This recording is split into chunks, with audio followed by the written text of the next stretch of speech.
9 তারিখ নির্যাতিতার দেহ উদ্ধার হয়েছিল আরজিকর থেকে। ধর্ষণ খুন সেমিনার রুম না অন্য কোথাও? সিবিআই এর হাতিয়ার ডিজিটাল তথ্য প্রমাণ হাতিয়ার করে এই তদন্তে সিবিআই। আরো বিস্তারিত এই বিষয়ে অমিত আমাদের জানাতে পারবে।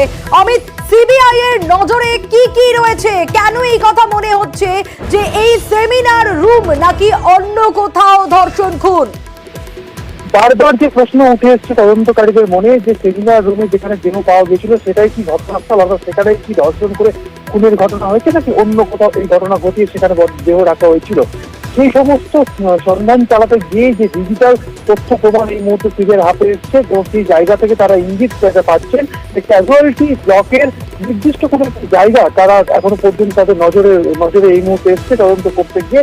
সেক্ষেত্রে সিবিআই সূত্রে দাবি করা হচ্ছে বেশ কিছু তথ্য প্রমাণ তাদের হাতে এসছে, এমনকি বেশ কিছু ডিজিটাল এভিডেন্স তাদের হাতে এসছে, যা থেকে তারা ইঙ্গিত করছে ক্যাজুয়ালিটি ব্লক একটি নির্দিষ্ট জায়গা, যে নির্দিষ্ট জায়গায় খুনের ঘটনা হতে পারে। তবে তার জন্য তাদেরকে এখনো পর্যন্ত নির্ভর করতে হবে ফরেন্সিক রিপোর্টের উপরে, কারণ যে সমস্ত ডিজিটাল এভিডেন্স সিবিআই পেয়েছে, হাতে পেয়েছে বা তারা নমুনা সংগ্রহ করেছে, তারা ফরেন্সিকের জন্য পাঠানো হয়েছে।